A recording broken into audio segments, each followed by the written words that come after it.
अगदी जलद व अचूक बातम्यांसाठी पाहत रहा महामीडिया 24 सदैव तत्पर।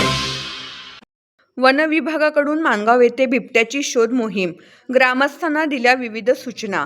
माणगाव गावातील दाजिबा माळ भागातील व ग्रामस्थांना कळवण्यात येते की दिनांक 16/5/2026 रोजी माणगाव येथील दाजिबा माळा परिसरामध्ये काही नागरिकांना बिबट्या सदृश्य प्राणी नजरेस आल्याची माहिती प्राप्त झाली आहे। त्या अनुषंगाने 16/5/2026 रोजी रात्री वन विभागाचे अधिकारी मंगेश वंजारे व रेस्क्यू फोर्सचे सदस्य आशुतोष सूर्यवंशी, वैभव आवळे, राकेश शिकरे, आकाश भोई, श्रेयस यांनी परिसराची पाहणी केली। सदर तपासणी त्या परिसरात फिरत असल्याचे अथवा त्याचे वास्तव्य असल्याचे ठोस पुरावे आढळून आले नाहीत। तसेच ज्या ठिकाणी बिबट्या सदृश्य प्राणी फिरल्याचे सांगण्यात आले होते त्या ठिकाणचे पायांचे ठसे तपासले असता सदर प्राणी बिबट्याच असल्याबाबत खात्रीशीर निष्कर्ष निघालेला नाही। तथापि नागरिकांच्या सुरक्षिततेच्या दृष्टीने वन विभागाचे कर्तव्यदक्ष अधिकारी श्री वंजारे साहेब यांनी पुढील प्रतिबंधात्मक सूचना व आवाहन केले आहे। वन विभागाने महत्त्वाच्या सूचना केल्या आहेत त्या पुढील प्रमाणे: जोपर्यंत बिबट्या असल्याची खात्री होत नाही तोपर्यंत मळा भागातील नागरिकांनी संध्याकाळी 6 नंतर लहान मुलांना घराबाहेर पडू देऊ नये। रात्री अपरात्री एकटे शेतात किंवा मळ्यात जाणे टाळावे। शक्य असल्यास 2-3 जणांनी एकत्र जावे।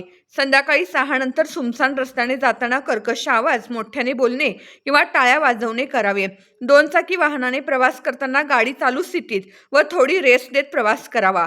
घराच्या आजूबाजूला व मळ्यात पुरेशी प्रकाश व्यवस्था ठेवावी व अंधाराची ठिकाणे टाळावीत।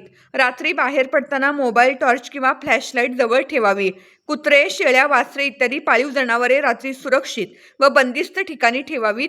बिबट्या सदृश्य प्राणी दिसल्यास घाबरून आरडाओरडा, पाठलाग किंवा फोटो काढण्याचा प्रयत्न करू नये। अशा प्रकारची माहिती मिळाल्यास तात्काळ वन विभाग, ग्रामपंचायत किंवा पोलीस पाटील यांना कळवावे। शेतातील किंवा मळ्यातील झुडपे व गवत शक्य तितके काढून स्वच्छता ठेवावी। शाळा, अंगणवाडी, बस थांबे व सार्वजनिक ठिकाणी लहान मुलावर विशेष लक्ष ठेवावे। अफवावर विश्वास ठेवू नये व फक्त अधिकृत माहितीलाच महत्त्व द्यावे। ग्रामस्थांनी एकमेकांच्या संपर्कात राहून संशयास्पद हालचालींची माहिती त्वरित प्रशासनास द्यावी। वन विभाग व ग्रामपंचायत परिस्थितीवर सतत लक्ष ठेवून आहे। नागरिकांनी सहकार्य करावे व शांतता राखावी असे आवाहन करण्यात येत आहे।